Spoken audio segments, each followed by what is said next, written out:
Welcome back. We have with us today a consumer advocate, a lawyer who's been a David that's taken on Goliath many, many times in his career.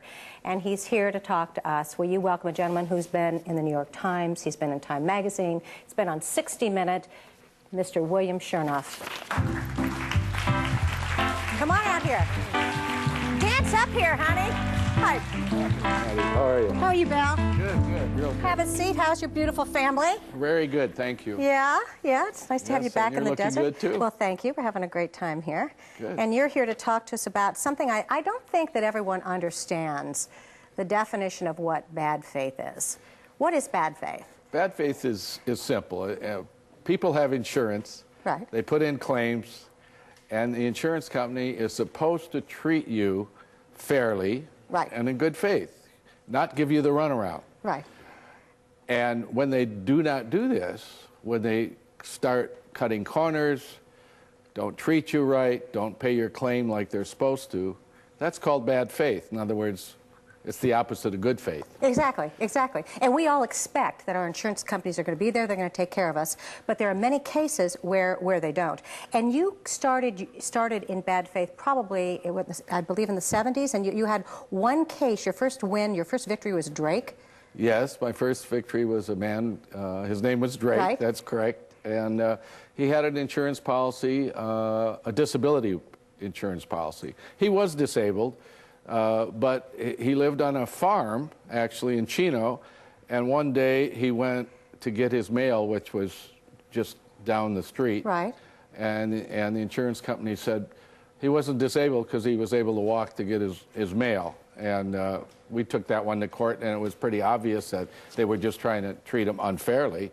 And he got a nice verdict, and that's what started the whole... And that's what started the whole ball rolling, and you saw that there were many, many other people that were being treated unjust as well. Right. And you've handled just hundreds and hundreds of cases where you've gotten multi-million-dollar verdicts, rightly so, such as the MGM Grand and the fire at the MGM Grand. As a matter of fact, we were with the Gold Diggers, and I was supposed to be there that week, and we weren't, thank goodness. But yes. You handled that and had a phenomenal victory. The one case that touches my heart the most is the case where you went up against the insurance companies in Europe for the Holocaust victims. Yes. That was a real interesting case because so many people died in the Holocaust, right. Millions of people. Right. And most of those people had life insurance. And that was all hidden and covered up. The heirs were supposed to get the life insurance. But the insurance companies really were quiet about it. When people would write in, they say, we have no records. Once in a while, somebody would come forward and they say, well, do you have a death certificate? And how could you have a death certificate if you'd been in the crematorium? You know, how are you going to have that for your family? Right. Yeah. My client said Hitler didn't give death certificates. Right.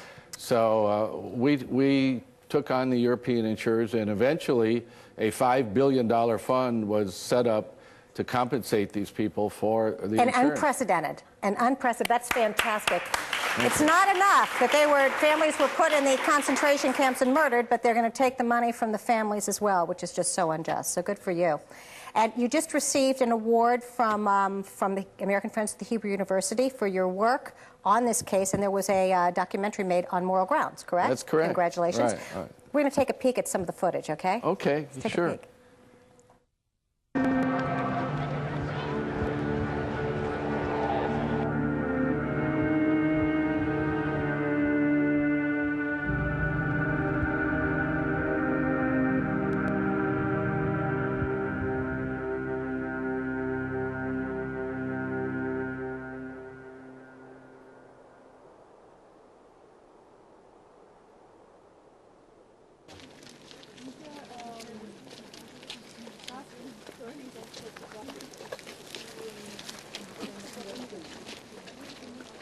Ay, mamma mia, this is the clock.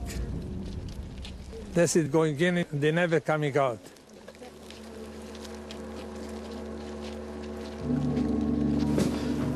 That's him going back to Buchenwald. Where he was. Where he was incarcerated. Like this. You know, have a floor like this. You don't have here nothing. You have dead bodies on the floor, that's all.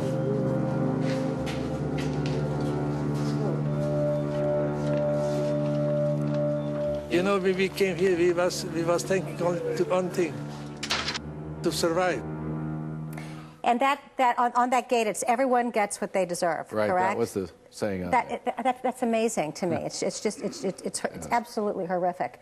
So we thank you for taking that on. And because of that, you worked with Wally Knox and Henry Waxman on the Holocaust Victim Act, correct? Yes. We had a lot of people working on that in Congress, the government, the Clinton administration. A lot of people, a lot of lawyers worked on the case besides myself. And finally, we got justice for these people. But wasn't it difficult bringing the case to California when it was really in Generalty Insurance over in Europe? Oh, yes. They said we had no jurisdiction in California. They fought us tooth and nail and said, this case doesn't belong in California. And we said, well, it does. And the courts finally agreed with us and let us proceed. That's absolutely phenomenal. And you're always working on cases. I know you just received a verdict of $9 million. It was on the front page of the LA Times for a woman against Health Net Incorporated. It's in Health Net Insurance. Yeah. You got a $9 million verdict because they canceled her insurance while she was in the middle of chemo. Well, this is what's happening with a lot of insurance companies now. We've discovered that when you have health insurance, particularly individual health insurance, and you become seriously ill, and you have surgery or some other procedure, they may, after the fact, cancel you, and you're then stuck with the bills, and collection agencies are coming after you. It's really tragic what's happened, and what they use as an excuse is they go back to your application when you first applied for health insurance. It's a very confusing application. And if you make a mistake on there, like you don't remember something from your past medical history, they'll seize on that to say, well, you didn't tell us everything about your medical history, so now we're canceling your insurance, and they stick you with all these bills. Now, I'm not advocating that all insurance companies are bad, because they're not. No, they're not. They're not. I mean, we need them, and we love them, and they take care of us. But there are incidents where obviously people are taken advantage of because they're not really maybe following through. And I think that's probably true for a lot of seniors, isn't it? Yes, senior citizens really have to watch out because it's hard for them to follow exactly all the technical rules that insurance companies have. And you're right, they're not all bad. Insurance companies serve a purpose. But there is a segment of the insurance industry that tries to take advantage of people so they can make more profits. So let's face it, insurance is a profit-driven business, and the less claims they pay, the more profits they make. They have. So we have to keep them honest, Pat. That's right. And we're going to talk about how to do that when we come back. Stay tuned with William Shernoff.